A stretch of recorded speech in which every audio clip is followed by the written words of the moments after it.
I want to talk about addiction a little, neural pathways, and a little bit of brain science and how some of these aspects kind of impact us as people and impact our lives.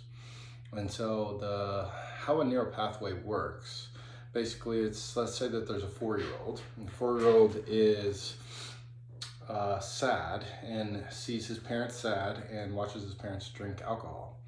When the parents are drinking alcohol and then they now feel better, it creates a neural pathway or a model in the child's brain that says, alcohol, what is that? What can happen here? Can this work? Neural pathway, a highway is kind of being built, but isn't open yet for service. Now let's fast forward to 16 to 21-ish, whatever. Kid is now sad again, and friend says, hey, you should try and drink alcohol and you'll feel better.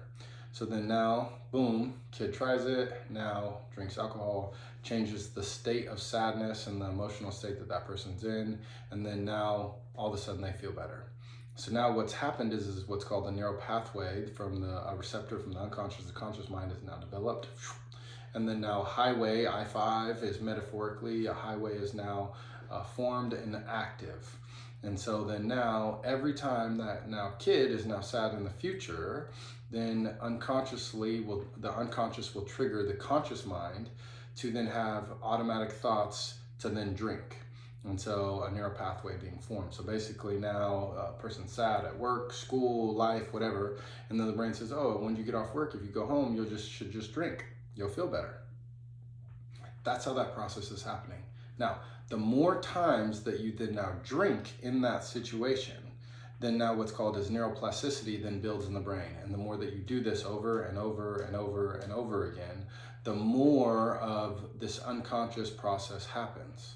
And then the more that it forms and now becomes more and more active and strong and fast and compulsive, where eventually when it gets to the point of like you're so emotional that you just respond in the compulsion that you have no other idea of what to do. And then people regret their behavior and don't understand, and this is how different forms of OCD and compulsions can be formed. This is the unconscious takes over, I don't know what to do, and then woof, and then go touch the door. They feel so scared that they have to then now go wash their hands. And this is because they're not feeling safe all the time, and it's the neural pathway that they formed when they get so emotional is to just do this behavior. So, and then in doing the behavior of washing hands, touching, whatever it is, it now makes them feel safe because they're emotional. And so the more that we can create healthy habits, and so the more, I'll use this metaphor as awareness and have self-awareness of self, and then from there, then create new models for ourselves. Then from there, we then repeat that model. It creates more neuroplasticity that makes it happen more often. This is how like habits form us and habits impact who we are. And so the more we can do these habits more often, the more good things that happen in life, the more momentum we can kind of keep and have. And it's creating neuroplasticity in the brain that then happens. So athletes are a really good metaphor here. I love sports. And so Patrick Mahomes is the best football player, right?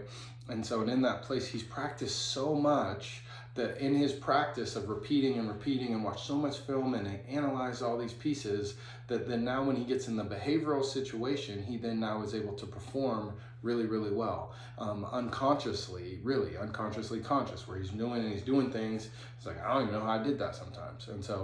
And in that process, it's because he's done this, and this mixes in with his creativity around seeing something and visualizing it, and then boom, being able to go to this really cool place. And then he's in that flow state of just impacting things and doing things and changing reality, basically. And that's because he's so competent. He's built so much industry, so much neuroplasticity over football and over throwing, because he's done it so much. And then he believes in himself, which then creates this process. So then it doesn't matter as much the emotional response he's in, then he can then overcome that process. So a lot of times in addiction, we have to recognize a lot of times what the emotional response is that we're in so that we can beat it, so that we can get out of that state of being. And so we have emotional homes that we're in all the time, and we're in sadness, or we're in, anger, or whatever it is. And so certain emotions give us a different response. And that's always triggering from the unconscious to the conscious mind. Our emotions are trying to tell us something. And so it's an intelligence system trying to communicate something to us. We just have to understand and learn from what that process is and what then we need for the future. So a good way to beat this, right, is if you're sad and then you drink all the time, or you're sad, you're anxious and you smoke cigarettes, which is a common one. Someone's, overwhelmed and stressed, and so then they go smoke a cigarette. They feel better, relaxed, right? Feel great. So then now they go back to work, they're doing their thing, they start getting stressed with work and all the pieces and all the things that they're doing. And then next thing you know, then they start feeling the film on their mouth and their throat hurts and their chest hurts, and then they start to get anxious about the physiological responses from the smoking. Starts to provoke anxiety around their health. So now you have like stress and overwhelmed plus health anxiety. Man, I should go smoke again. So all that anxiety, all that emotion in the nervous system is created, and then boom, triggers the conscious mind to go, I should go smoke again. Next break, I'm gonna smoke. Can't wait for my next break. And then they focus and wait for the next break, and then they go out and smoke. And then, I feel so much better. And then do this over and over and over again. And so we need to have awareness of what our emotions are. If you don't know your emotions, it's impossible to cope. You'll never be able to cope in a way that's effective if you don't know what you're in emotionally. And so also in that place is figuring out what it is that you need for yourself.